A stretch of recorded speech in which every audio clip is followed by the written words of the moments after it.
گرامی سن حضرت سید احمد سلطان المعروف حضرت سخی سرور حسنی سید سن حسنی آپ نے 554 ہجری دے اندر دنیا تے قدم رنجی فرمائی ہے 554 ہجری دے اندر آج 1400 تقریباً 45 ہجری ہے اینا پرانا بزرگ اندازہ لا لو آپ گرو نانک دے ہم اثر نے گرو نانک دے سکھاں دا پیشوا ہے اس دے دور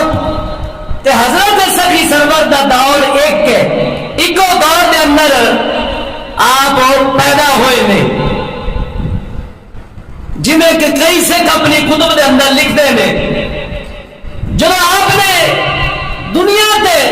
قدم رنجی فرمائی ہے اللہ تعالیٰ نے آپ دی برکت نال کئی مخلوق خدا نو ہدایت کا راستہ دکھایا ہے ذہین بڑے سن ذہین فتین سن دینی لگن بہت زیادہ رکھتے سن شروع تو ہی ذہین بچے نو دینی محفلوں دے اندر بہنا دین دے لوگوں نال اٹھنا بیٹھنا دینی کتاباں پھرولنا کنگالنا پڑھنا یہ دین دار لوگوں کی نشانی ہوندی ہے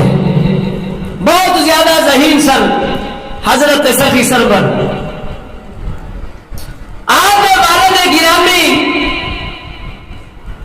پوری توجہ ابتدائی تعلیم جیڑی ہے خود دیتی اپنے بیٹے نو سید زین العابدین نے خود تربیت بھی کی تعلیم بھی دیتی ہے اور انہی تعلیم دیتی ہے کہ رہنی دنیا تک والد کا نام ہی زندہ ہو گیا ہے وقت اگر کوئی کسی کا بیٹا بادشاہ بن گیا ہے ان کا نام زندہ نہیں رہے گا فرعون بھی بڑا بادشاہ سی نمرود بھی بڑا بادشاہ سی انہوں کا نام اج مردہ باد ہے بابے فرید کا نام زندہ باد ہے یہ مطلب نکلا ولیاں دے نام زندہ ہوندے نے دنیا داراں دے نام زندہ نہیں ہوندے ابتدائی تعلیم جیڑی ہے اور تربیت سید زین العابدین نے خود فرمائی ہے ابتدائی تعلیم دیون تو بعد اپنے بیٹے نو لاہور دے اندر سید مولانا سید محمد اسحاق رحمت اللہ تعالی علیہ انہاں دے کول ظاہری علم حاصل کرنے واسطے آپ دے والد گرامی نے داخل کرایا ہے حضرت سخی سرور اینے ذہین سر تھوڑی جے ٹائم دے اندر لمبا عرصہ نہیں تھوڑے جے ٹائم دے اندر سارے ظاہری علم جڑے نے وہ نبی کو سکھ لائے دینی علم سکھ لائے ظاہری علم استاد نے بھی پوری توجہ دیتی اور پھر شگرد بھی ان کمال دا سی کہ ان پڑھ کے بخایا استاد خود حرام ہوتا سی کہ کمال کا بچہ ہے ہم توجہ دینا کر لو سمجھنا ہے حضرت سخی سرور تھوڑے دے مدت دے اندر تھوڑے دے وقت دے اندر میرے نبی دا ظاہری علم سکھ گئے واپس شاہکوٹ ملتان دے اندر تشریف لائے نے جدو تشریف لائے نے آتے اپنے والد دے نال اوے زمین ذمہ داری دے کماں دے اندر ہاتھ بتانا شروع کر دیتا ہے کام بھی کرنا ہے نال اللہ اللہ بھی کرنی ہے ظاہری علم بھی سکھیا ہے سب تو پہلی دلیل اللہ دے کامل بندے بننے واسطے ظاہری شریعت دا علم سیکھنا فرض ہے ہر ولی سکھیا ہے ظاہری شریعت دا علم سکھیا ہے عالم دین بن کے آدھ بات نال ہاتھ بٹاؤ لگ پے نے ذمہ داری دے اندر والد نے ویکھیا کہ بیٹا ہن روحانی کشش پا رہی ہے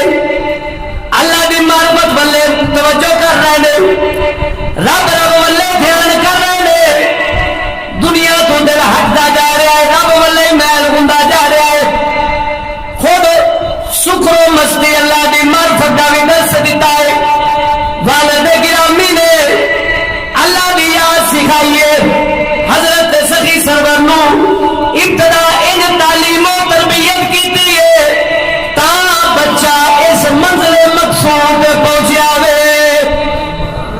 تا جا کے اس منزل مقصود تے بندہ پہنچیا ہے۔ تو جو فرمانا جس وقت آپ دے والد انتقال کیتا ہے، دنیا تو چلے گئے نے، انتقال فرما گئے نے، اس وقت خالہ دے پتر، خالہ دی اولاد یعنی کہ خالہ زاد بھائی جڑے سن، والد نے جی میں انتقال کیتا ہے، آپ دے نال حسد کر لگ پیندے نے، نفرت کر لگ پیندے نے، طرح طرح دے ہیلے بہانے بنا کے لڑائی کر لگ پیندے نے، تنگ کرنا شروع کر دیتا ہے۔ خالہ دے بیٹیاں نے اللہ دے بنیا جنہ بندہ رب دے نیڑے ہوندا ہے او اللہ دی آزمائشاں وچ چوکھیاں آندیاں نے، آزمائشاں بھی اوویں زیادہ انہاں تنگ کرنا شروع کر دیتا ایسا ایسا زیادتیاں کرنیاں شروع کر دیتیاں تاکہ تنگ آ کے حضرت سخی سرور اتوں چلے جاون، زمین سانو سارے قبضے دے اندر دے دے چھڑ دیون، پر جڑے اللہ دے پاک بندے ہوندے نے وہ دنیا نو نہیں ویکھدے، ہمیشہ دین نو ویکھدے ہوندے نے، ہمیشہ دین نو ویکھدے ہوندے نے۔ جس وقت حسد دی اگ دن ب دن تیز ہوندی جا رہی ہے، حسد بڑھتا جا رہا ہے، میری گل یاد رکھنا ہمیشہ حسد اللہ والے نال ہی چوکھا ہوندا ہے، دنیا داراں نال بھی ہوندا ہے، سب تو سخت حسد اللہ والے نال ہی کیتا جاندا ہے۔ انہاں دا حسد بڑھتا گیا تاکہ تنگ آ کے خود بخود ہی نکل جاون۔ حضرت سخی سرور رضی اللہ تعالیٰ عنہ انہیں کیتا جڑی بنجر زمین سی یعنی کہ کلر والی وہ آپ دے سپرد کر دیتی، جڑی آپ دی ذاتی زمین اچھی سی چنگی سی اس زمین نو اپنے قبضے دے اندر کر لیا، لیکن اللہ دا کامل بندہ رب دے پورا یقین رکھن والا محنت جاری رکھی ہے، رب نے بنجر زمین نو بھی